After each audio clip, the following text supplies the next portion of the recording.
विराजमान हिंदी विभाग के प्रभारी प्रोफेसर नित्यानंद श्रीवास्तव सर, महाविद्यालय के मुख्य नियंत्रक doctor RP Yadav ji, BEd विभाग की प्रभारी प्रोफेसर सुब्रा श्रीवास्तव जी, मंच का संचालन कर रहे प्राचीन इतिहास विभाग के प्रभारी डॉक्टर सुरेंद्र चौहान जी, इस सभागार में उपस्थित सभी प्राध्यापकगण, प्राध्यापिका बहनों और प्यारे बच्चों तथा महाविद्यालय के कर्मचारीगण, एक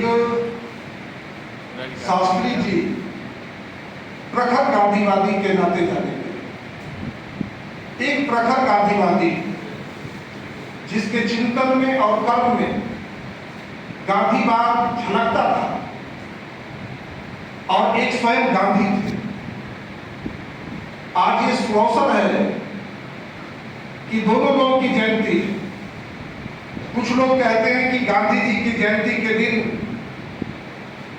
शास्त्री जी की पड़ जाने से शास्त्री जी को उतना सम्मान नहीं मिल पाता है।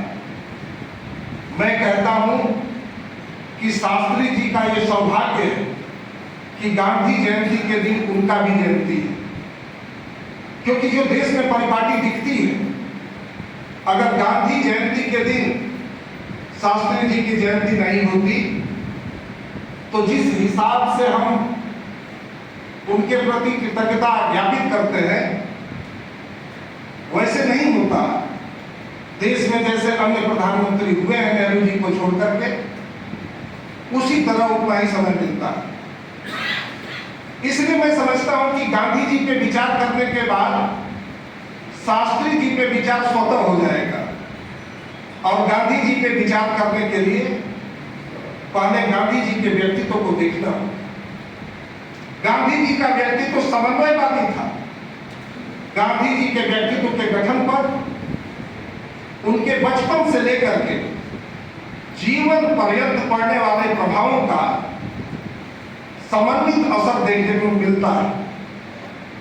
जब गांधी जी बचपन में सत्य हरिश्चंद्र नाटक देखते हैं, उस नाटक को देखने के बाद सत्य के प्रति उनका आग्रह और सत्य के प्रति उनकी निष्ठा बड़ी घनीभूत हो जाती है। आगे चल करके अपने जीवन में सत्य और अहिंसा को वो एक सूत्र के रूप में अपनाते हैं। जिन चीजों का गांधी जी के बाह्य व्यक्तित्व को आप देखेंगे तो गांधी जी के बाह्य व्यक्तित्व में उनके साथ तीन चीजें आपको देखने को मिलेगी। एक छड़ी, कमर में एक घड़ी और हाथ में एक पुस्तक, गीता। ये तीनों चीजें प्रतीक हैं। घड़ी समय का बोध कराती है। गांधी जी हर एक मिनट का सम्मान करते थे। उनका समय का एक एक कतरा आवंटित था। कोई उनसे मिलने जाता था और उसको उन्होंने 5 मिनट का समय दे रखा है, तो 5:01 जो ही होता था, गांधी जी उससे कह देते थे आपका समय समाप्त हो। समय के प्रति प्रतिबद्धता और समय का प्रबंधन अगर किसी को सीखना तो वो गांधी जी से सीख सकता है। हाथ में छड़ी, डूबते को तिनका का सहारा। वो जो छड़ी है वो सहारा का बोध कराती है कि जब कोई नहीं तो ये छड़ी हमारा सहारा बनेगी।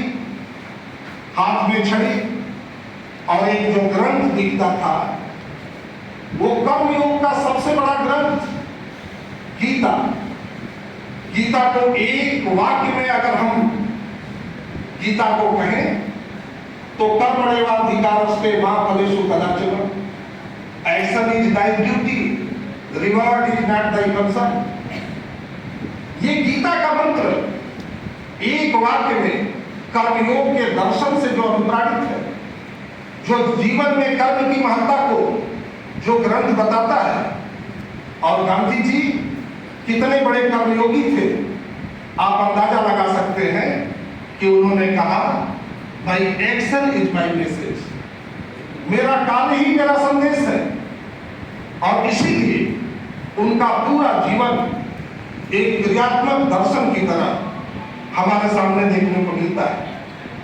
आप देखिए गांधी जी का बचपन कैसे बीता, ये तो आप जानते ही हैं।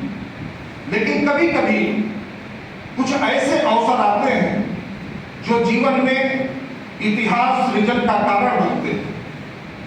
गांधी जी वकालत की पढ़ाई लंदन से करके बैरिस्टर बन करके भारत आए।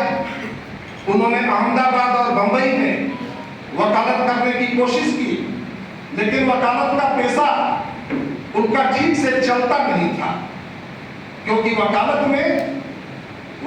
ठीक से चले इसके लिए जरूरी होता है कि सच को गलत और गलत को सत्य साबित करने की कला आपको आती है।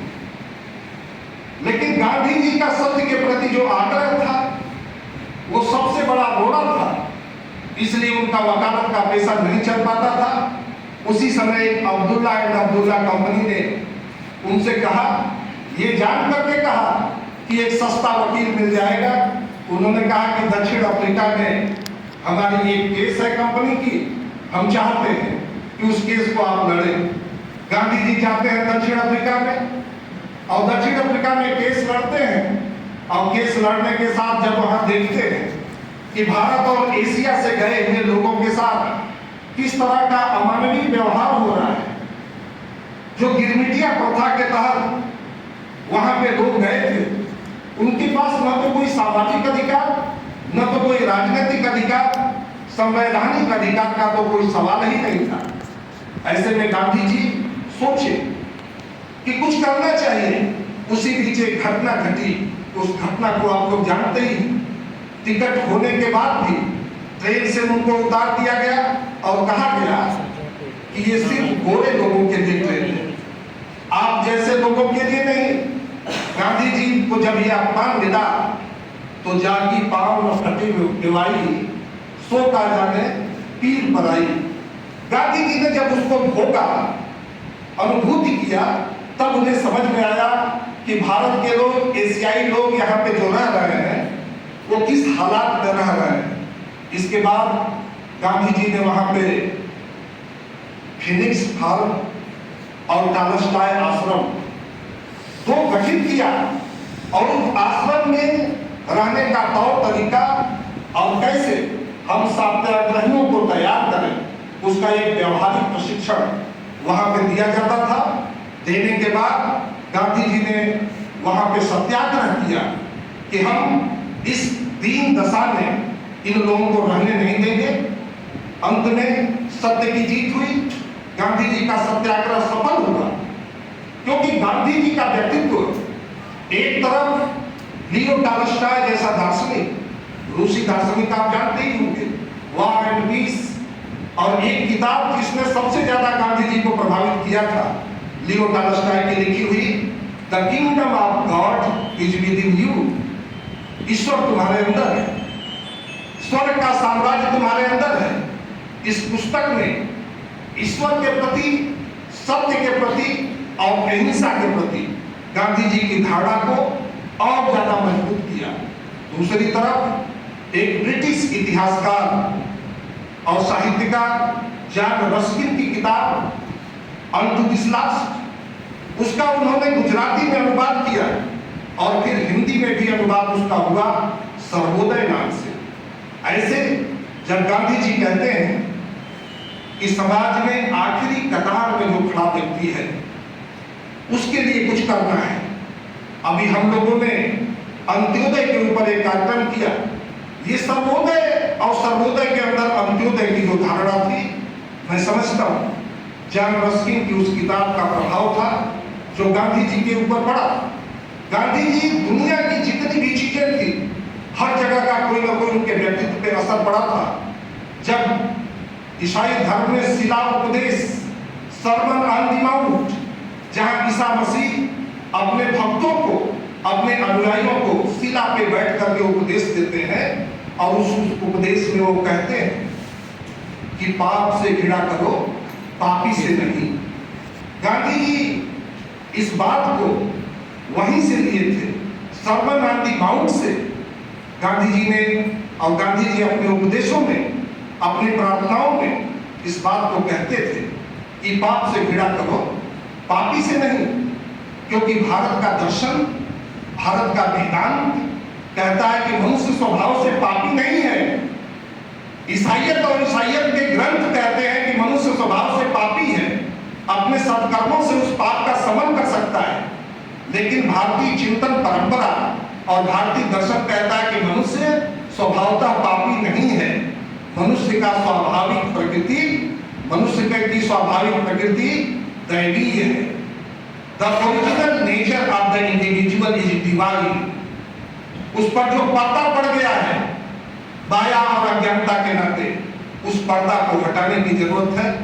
ऐसा जो भारतीय ज्ञान परंपरा का आग्रह था, वो गांधी जी के चिंतन में स्पष्ट रूप से हमको देखने को मिलता है। एक तरफ जहां गांधी जी बौद्ध दर्शन के सत्य और अहिंसा के सिद्धांत को अपने जीवन दर्शन में अपनाते हैं, वहीं पे दूसरी तरफ जैन धर्म के अपरिग्रह के सिद्धांत को, और अपरिग्रह का सिद्धांत कहता है कि आपको जितनी आवश्यकता हो उतने ही उपभोग करिए, शेष भले ही उत्पादन की प्रक्रिया में आपका योगदान हो। आपके श्रम से ही वो अर्जित पूंजी क्यों न हो, संसाधन क्यों न हो, समाज के बृहत्तर कल्याण में उसको लगाना चाहिए। ये अपरिग्रही भाव गांधी जी को प्रेरित किया अपने आर्थिक दर्शन के प्रतिपादन के लिए, जिसको उन्होंने कहा ट्रस्टीशिप का सिद्धांत, संरक्षकता का सिद्धांत। गांधी जी ने कहा सभी भूमि गोपाल की, all lands belong to the Gopal almighty. सब कुछ गोपाल का है, हम उसके मालिक नहीं हैं, हम उसके ट्रस्टी हैं। और इस नाते उस पर समाज का भी हक है, इसलिए जितना हमें जरूरी है उतना ही अपने ऊपर प्रयोग करें, से समाज के बृहत्तर कल्याण के लिए हम खर्च करें। जब देश में स्वतंत्रता का आंदोलन चल रहा था, आप देखिए कि गांधी जी का योगदान क्या है। जो गांधी जी दक्षिण अफ्रीका से 1915 के जनवरी में लौट करके आते हैं, 15 से लेकर के 17 तक गांधी जी क्या किए हैं, ये कहीं पढ़ने को नहीं मिलता है। क्या गांधी जी जैसा क्रियाशील व्यक्ति 2 वर्ष तक छुप करके घर में बैठ सकता है क्या? गांधी जी ने 2 साल क्या किया, 15 से 17 तक क्या किया, ये कहीं पे लिखित प्रमाण नहीं मिलता है। लेकिन गांधी जी ने क्या किया, गांधी जी के राजनीतिक गुरु गोपाल कृष्ण गोखले, उनके कहने के अनुसार गोखले जी ने उनसे कहा कि गांधी तुम पहले पूरे देश का भ्रमण करो, देश के लोगों से मिलो, समाज के हर तबके के लोगों से मिलो, जन मनोविज्ञान का आकलन करो और जन आकांक्षाओं और जनता की समस्याओं को जमीनी स्तर पे देखो। गांधी जी पूरे देश का 2 साल भ्रमण किए और इसके बाद एक अवसर आया चंपारण में। चंपारण में जिस तरह से नील की खेती करने वाले किसानों के ऊपर जबरदस्ती खेती करने के लिए विवश किया जाता था और चंपारण के किसान परेशान थे। चंपारण में गांधी जी जाते हैं और भारत की धरती पर पहला ऐसा सत्याग्रह चंपारण सत्याग्रह के रूप में वो करते हैं। जो सत्याग्रह आध्यात्मिक मुक्ति का साधन था, जो साधकों के लिए था, जो ज्ञानियों के लिए था, उस सत्याग्रह का राजनीतिक और सामाजिक समस्याओं के समाधान की एक कुंजी के रूप में हम प्रयोग कर सकते हैं। ये हमें गांधी जी ने बताया।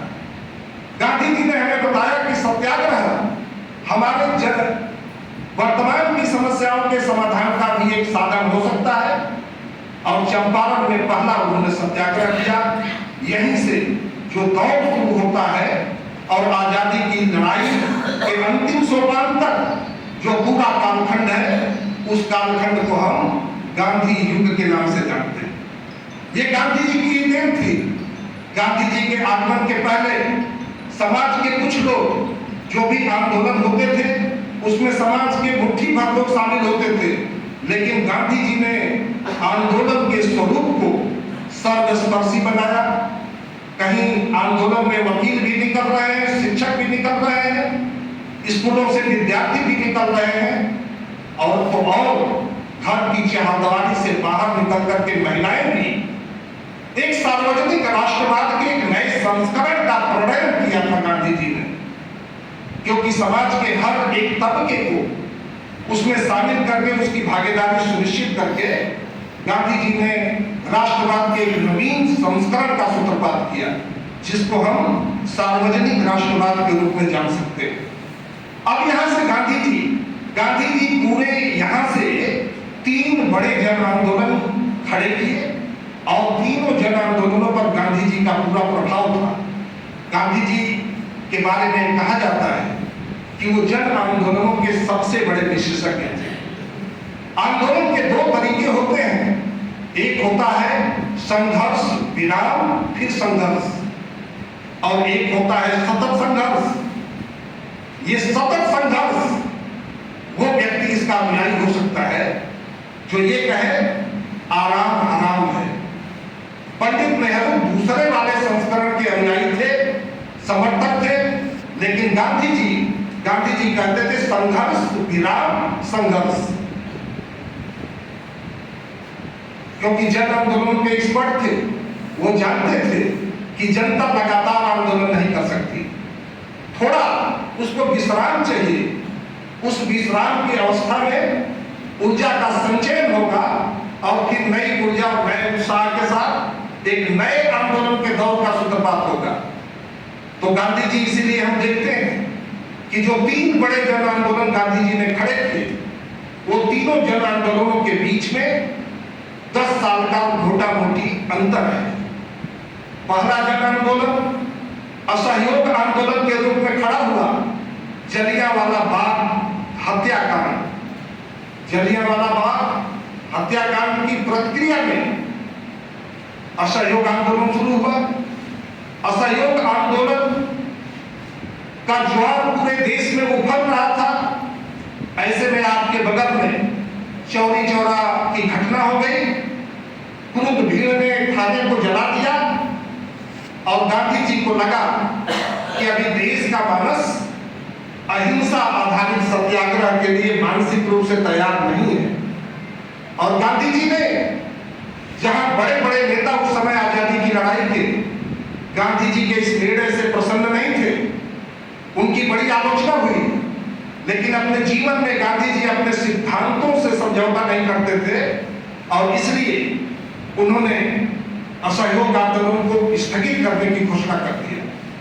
नेताजी सुभाष चंद्र जैसे नेताओं ने भी गांधी जी के इस कदम की बड़ी आलोचना की, लेकिन गांधी जी टिके नहीं। इसके बाद सविनय अवज्ञा आंदोलन 1930 के अंदर, और सविनय अवज्ञा आंदोलन का मतलब हम अंग्रेजों के उत्पीड़क कानूनों की अवज्ञा करेंगे, लेकिन सविनय करेंगे, विनम्रता पूर्वक करेंगे। और किस कानून को सबसे पहले अवज्ञा के लिए गांधी जी ने चुना? गांधी जी ने उस कानून को चुना जिसकी जरूरत सभी को है। नमक की जरूरत आम आदमी को भी है, नमक की जरूरत टाटा बिरला अंबानी को भी है। एक ऐसा सवाल जो गरीब से गरीब और अमीर से अमीर हर व्यक्ति का सवाल हो सकता है, और इसलिए गांधी जी ने नमक कानून को तोड़ने का फैसला किया। कहा कि समुद्र के खारे पानी से परंपरागत विधि से भारत के लोग नमक तैयार कर लेते हैं, अब इसके लिए भी लाइसेंस लेना पड़ेगा। ये तो हमारे प्राकृतिक अधिकार का हनन है। और इसलिए सविनय अवज्ञा आंदोलन के तहत विश्व प्रसिद्ध दांडी मार्च उन्होंने किया। अपने 72 अनुयायियों के साथ साबरमती आश्रम से निकल करके दांडी नामक जगह पे हो गए। दांडी में समुद्र के एक मुट्ठी रेत को उन्होंने उठाया और कहा कि आज से मैं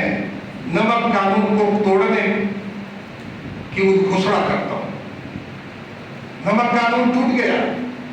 इसके बाद कहीं जंगल कानून टूट रहा है, कहीं पे अन्य कानून टूट रहे हैं।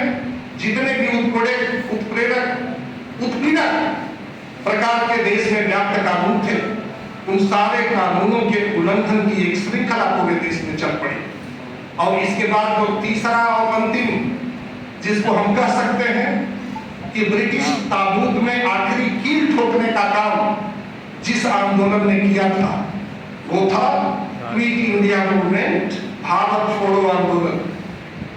भारत छोड़ो आंदोलन जब क्रिप्स मिशन आया और क्रिप्स मिशन के प्रस्तावों को गांधी जी ने कहा कि ये पोस्ट डेटेड चेक है, इसको हम स्वीकार नहीं कर सकते। समय की धार अब उससे आगे निकल चुकी है, जन आकांक्षाओं का ज्वार अब उससे आगे निकल चुका है। भारत छोड़ो आंदोलन शुरू हुआ और भारत छोड़ो आंदोलन में लोग जेलों को भरने लगे, व्यक्तिगत सत्याग्रह भी उसमें होने लगे। जब व्यक्तिगत सत्याग्रह का सवाल उठा तो आप जानते हैं गांधी जी ने पहला सत्याग्रही किसे चुना? पहला सत्याग्रही विनोबा भावे को चुना था और इसके बाद दूसरा सत्याग्रही पंडित जवाहरलाल नेहरू को चुना। ये व्यक्तिगत सत्याग्रह के द्वारा, जेल भरों के द्वारा भारत छोड़ो आंदोलन चला।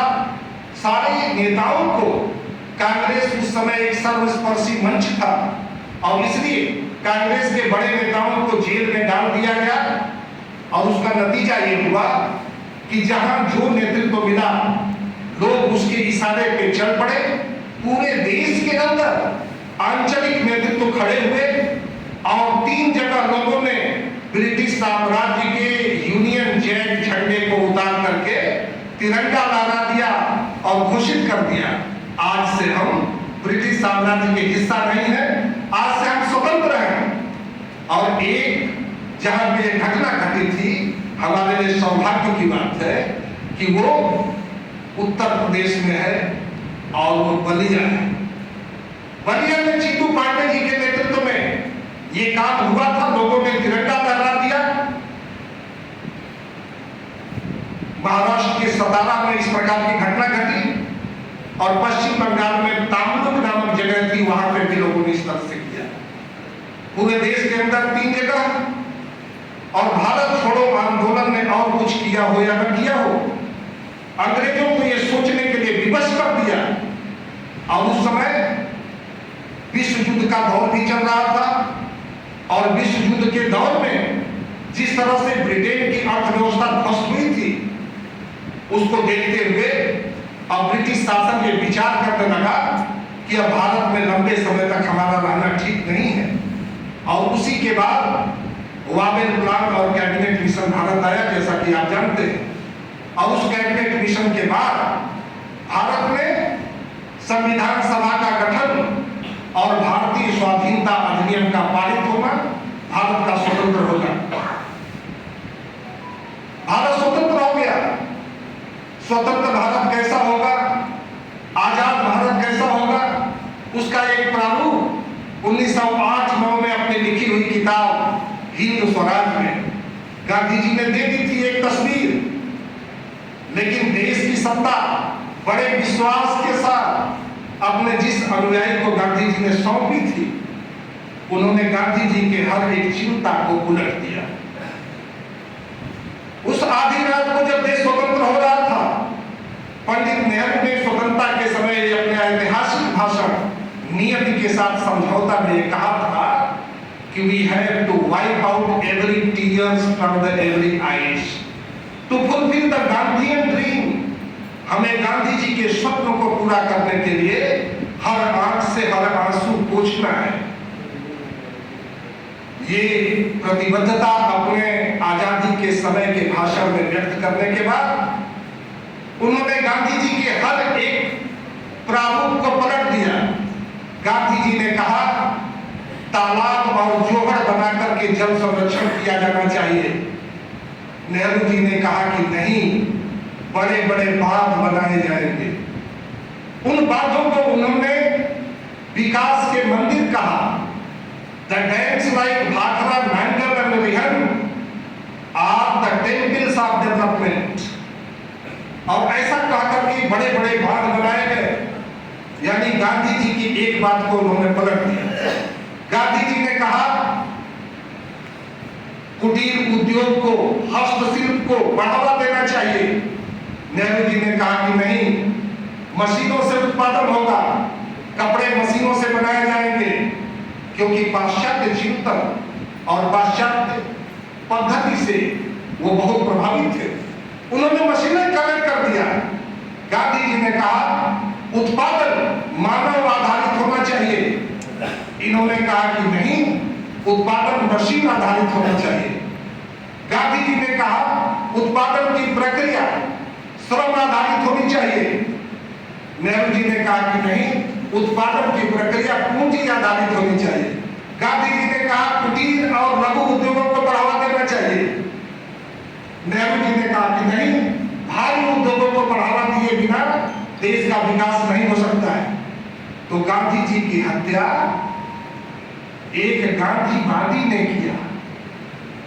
गांधी के विचारों की हत्या किसी विरोधी ने नहीं, जिसके ऊपर गांधी को सबसे ज्यादा विश्वास था। उन्होंने अपनी नीतियों के द्वारा गांधी जी की आकांक्षा को, गांधी जी के सपने को और गांधी जी की वैचारिक प्रतिबद्धता को पूरी तरह से पलट दिया।